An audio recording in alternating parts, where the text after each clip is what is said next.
Hey there, my name is Megan and welcome to my channel, or welcome back.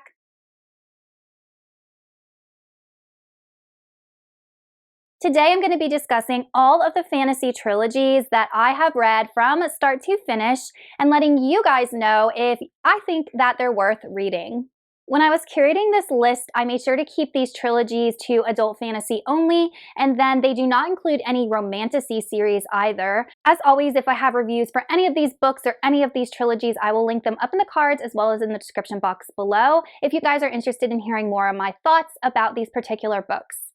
I have 13 trilogies that I'm going to be discussing with you guys. Yes, lucky number 13, and they're in no particular order, so let's go ahead and jump right in. The first trilogy is the Mistborn trilogy by Brandon Sanderson. I have talked about this book at length on my channel because it is the first series that got me back into reading adult fantasy when I was in my 20s. Mistborn is set in the unique world of Scadrial, where people are separated into two different classes. There is the noble class and the Ska, which are the lower class and are often oppressed. The world is ruled by a very tyrannical leader known as the Lord Ruler, who has been ruling for thousands of years. The atmosphere is very bleak. There is ash that falls from the sky, as well as these haunting mists that encroach at night. The story centers around Vin, who is a teenager, and she's also Ska. Allomancers are able to ingest different types of metals, and they get these enhanced abilities because of this, like heightened senses and speed. Vin is recruited by an Allomancer named Kelsier, and he is leading a group of rebels who are trying to overthrow the Lord Ruler. So Vin finds herself embroiled in politics, magic, as well as a string of daring heists. The reason that I like the Mistborn trilogy so much is just because of the world building. I remember reading it and thinking to myself that I've never quite read a magic system like this. I also really like the found family trope. Vin finds herself just surrounded by a group of people that love each other so much, and there was definitely an air of mystery regarding the source of the Lord Ruler's immortality, and as the series goes on, we do delve into that, and it just opens up this world of lore and magic, and it's very compelling. So do I recommend the Mistborn trilogy? I absolutely do. I think it is a great place to start if you have never delved into adult fantasy before. Okay, you guys, if you are enjoying this video, please consider hitting that subscribe button, as well as giving this video a like to throw my channel a little bit of support. Also, I am the author of the science fiction book Aftermath, which currently has a 4.46 rating on Goodreads. It follows the heir to a pharmaceutical corporation as he begins to uncover deep, dark secrets about his family's past and how it is implicated in the world he currently lives in. So if that sounds like something you'd enjoy, please check it out. All links are in the description box below. Next, we have the Liveship Traders trilogy by Robin Hobb. This is a trilogy that is set in the realm of the Elderlings, but it follows a completely different cast of characters and is in a different part of her world geographically. We are following the Vestrit family in these books. They live in Bingtown, and they make their living trading across the dangerous seas of this world. The central element to the Liveship Traders are the ships. The ships are made from this special wood. They're almost magically imbued, and there actually is way more to the live ships than I can tell you without spoiling it, but these ships come to life and have a sentience. The Vestrits own the live ship, the Vivacia, and then we have Althea Vestrit, who is the main protagonist, and her main dream is to captain Vivacia. The main antagonist in this series is a pirate captain named Kenneth, and he has this lust for power, and he wants to seize some of the live ships because of the magical abilities and the sentience that they have.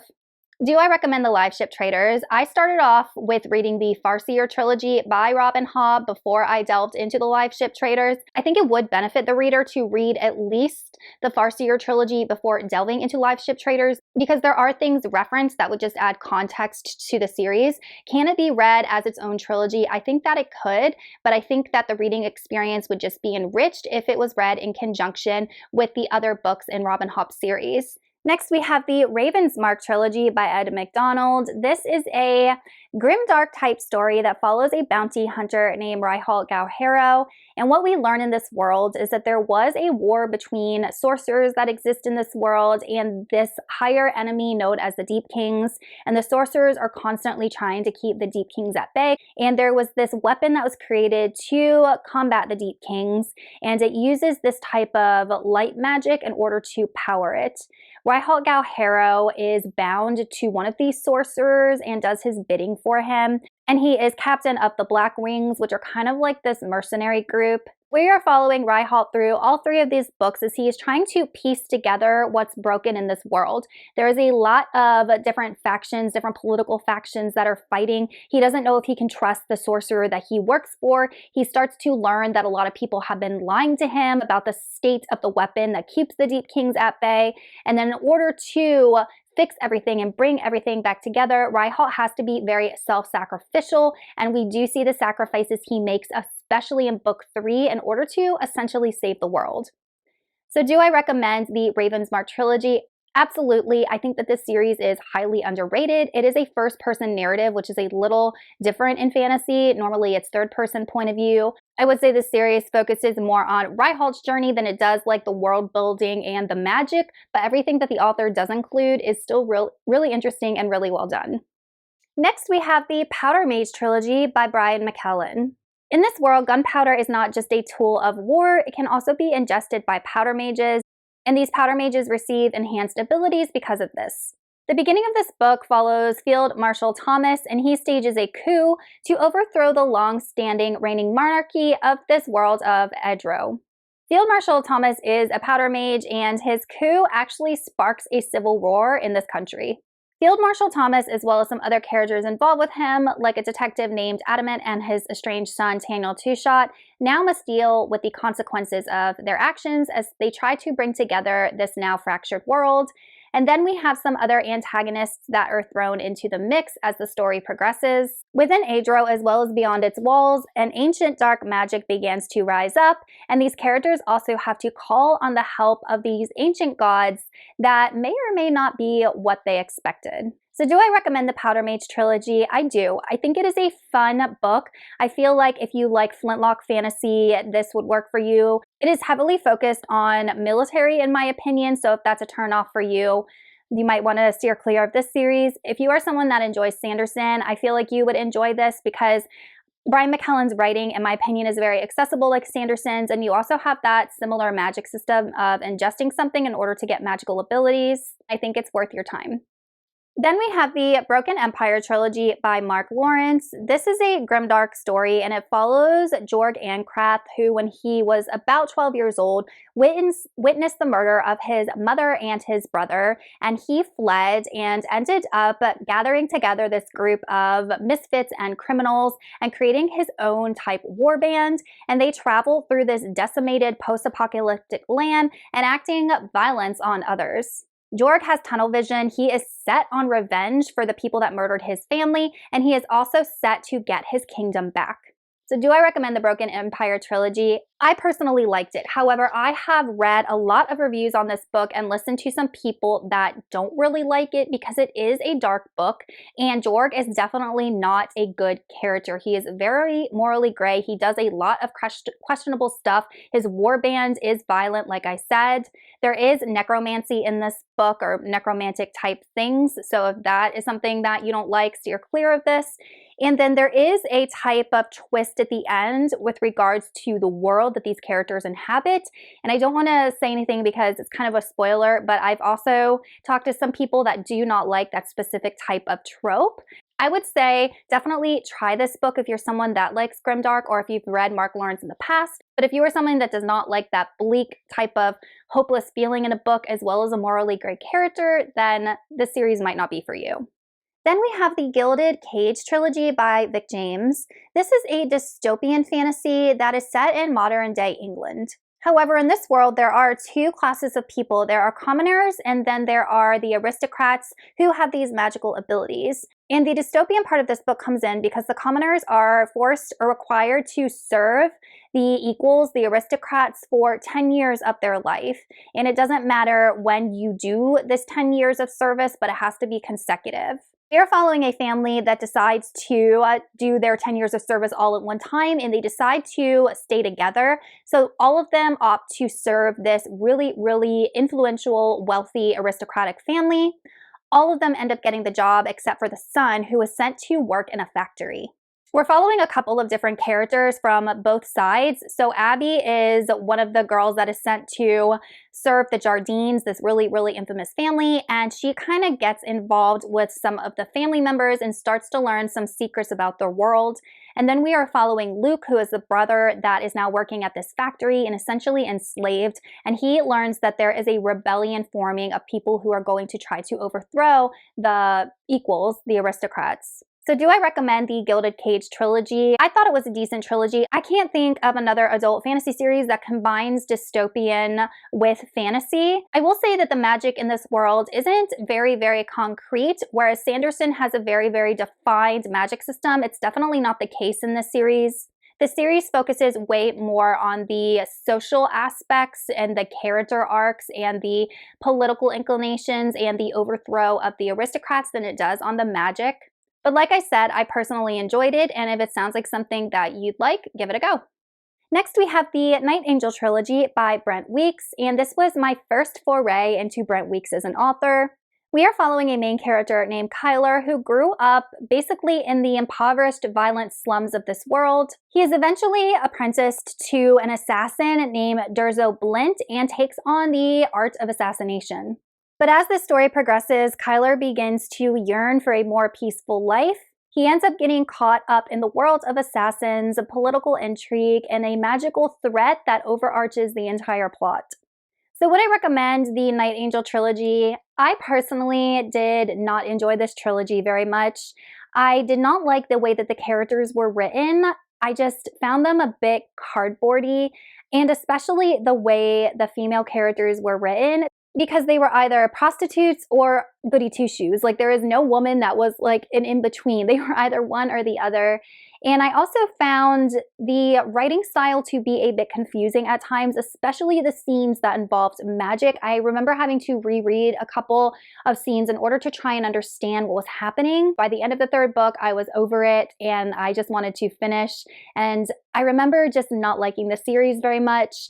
However, I did give Brent Weeks a second try and read his Lightbringer series, so I personally would not recommend reading the Night Angel trilogy. If you are just getting into Brent Weeks, I would recommend starting with his Lightbringer trilogy, because all of the things that you probably don't like in that series are amplified in this series. Because while he did get better at those things I just talked about, he still needed a little bit of work. Then we have the Covenant of Steel series by Anthony Ryan. In this book, we are following a character named Alwyn Scribe, who was a member of a band of basically thieves and misfits and outlaws. And due to an unfortunate turn of events, he ends up being conscripted into the king's army. And there is a lot of focus on the religion of this world, because we are following a woman named Evadine, and she is rising up as a religious figure. She claims to see these visions of the apocalypse, and people are just flocking to her as a religious figure and as a military leader and potential political leader. And because Alwyn was conscripted into her army, he does end up getting involved with her on a personal level. So Alwyn goes from a outlaw all the way up to the captain of this army in Evadine's crusade. But what Alwyn learns is that Evadine's motivations may not be as pure and altruistic as he had been led to believe, and Alwyn begins to realize that Evadine is more manipulative than he ever would have thought. And at the beginning of the book, Alwyn really has no side. He just wants to be on the winning side, but he does grow a conscience and kind of realizes what's going on as the series progresses. So he does have a lot of growth as a character. So would I recommend the Covenant of Steel series? I definitely would. If you are someone that enjoys Joe Abercrombie but doesn't quite like how in-your-face Joe Abercrombie can be, then pick this book up. It is first-person point of view. We are following the character from beginning to end, their own personal inside thoughts and feelings. It is very heavily focused on military and war, especially book 2. There is, like I said, a religion in this world that ties into the plot, and the magic is very light. If you are looking to read Anthony Ryan as an author, I think that the Covenant of Steel series would be a great place to start. Then we have the First Law trilogy by Joe Abercrombie. This is definitely a grimdark story, and it is very character-driven. The main characters we are following, well, there's a few. I'm not going to go through all of them, but the main one is Logan Ninefingers. He is an infamous, battle soldier who is known for being ruthless and violent. And then we are following Glotka, who is an inquisitor. We are also following a mage named Baez, who is incredibly manipulative. And we are also following Luther, a very self-absorbed and arrogant nobleman. The conflict of this book centers around the tensions between the Union and outside enemies who are known as the Northmen. So do I recommend the First Law trilogy? It really depends what you're looking for in fantasy. If you like grimdark, absolutely. If you like character-driven stories more than plot-driven stories, absolutely. If you are someone that is looking for your traditional hero's journey, quest, huge magic system that is very much entwined with the world, this does not have that. Additionally, all of these characters are very self-serving. None of them are good, and there is no happy endings really for any of them. So just know going in that Abercrombie is going to be a bit in your face with his characters and how they act, and honestly, sometimes the plot can take a backseat. Then we have another Joe Abercrombie series unrelated to his First Law world, and that is the Shattered Seas trilogy. And this book follows a character named Yarvi. He is the son of a king, but he was born with a deformed hand, so he is looked down upon. Unfortunately, his father and his older brother, who was heir to the throne, are both murdered, so Yarvi has to ascend, but then he is betrayed as he is exiled from his kingdom and forced to be a rower on a slave ship. And we are following Yarvi's journey as he becomes a new person because he went on this path that he absolutely was not expecting. His peaceful life is completely upended, and he does vow to return to his kingdom and to figure out exactly who betrayed them and try and get his kingdom back. I would recommend this series because it is shorter than his First Law world, but it still has that same Abercrombie feel to it, a little bit dark, a little bit bleak. The characters aren't always good, and the magic system is very light.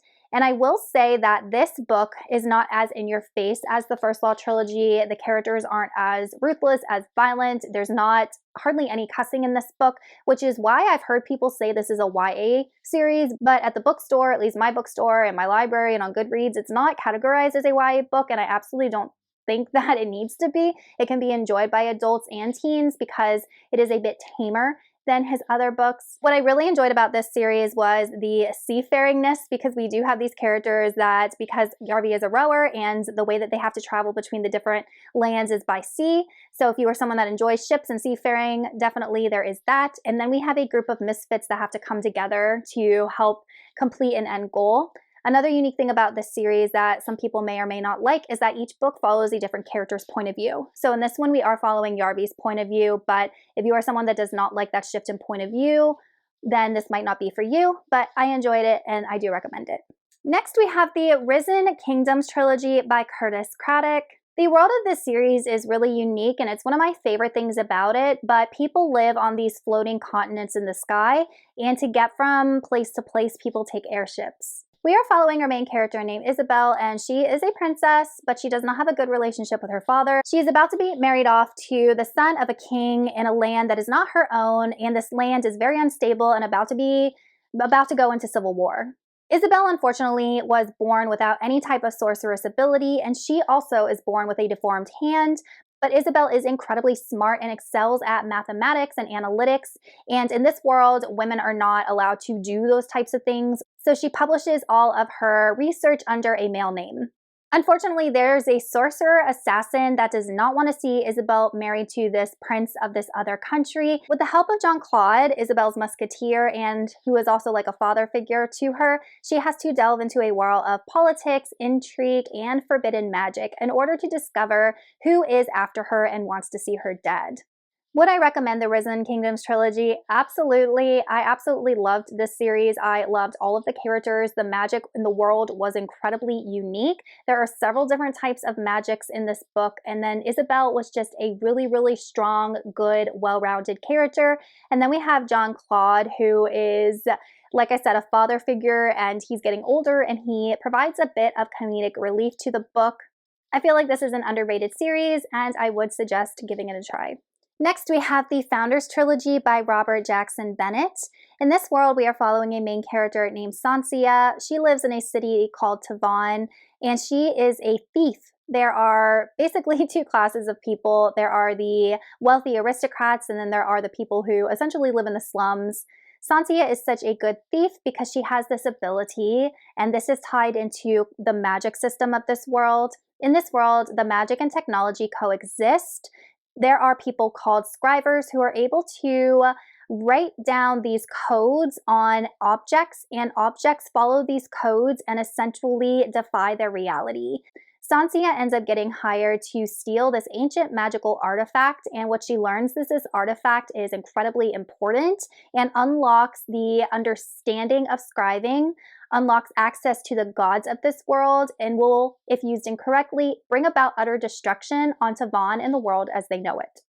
I've actually read Foundryside and Shorefall books 1 and 2 twice, and I finished Locklands last year. Would I recommend the Founders Trilogy? I would. It is very unique. I will say that Robert Jackson Bennett does write very fast-paced stuff. It is way more, in my opinion, plot-heavy than character-heavy, which, if that's what you like, go for it. I thought that the magic system was really unique, and I like how he tied in like the technology and magic codependence. All I can say about the series is that it is probably one of the most unique fantasy series that I've ever read, and I really can't do it justice, so I just suggest that you try and read it on your own. And lastly, we have the Lord of the Rings trilogy by J.R.R. Tolkien. I feel like everybody knows what this series is about at this point, so I'm not going to delve too much into what it's about, but do I recommend the Lord of the Rings trilogy? I absolutely do. After Harry Potter, this is the series that got me into reading fantasy. I remember I went to see the movie just on a whim with a friend when I was like in middle school, and I was like, what is this? This is so cool, and I didn't even know it was a book.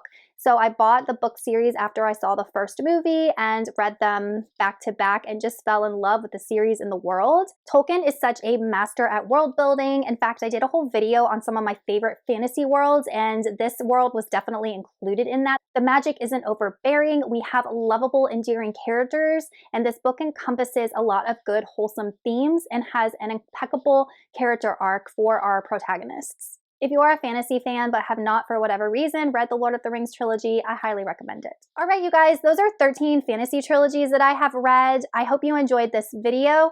Let me know in the comments which one of these trilogies that you have also read, and if you recommend them to fantasy readers. Thank you so much for watching, and I will see you all in another video soon. Goodbye!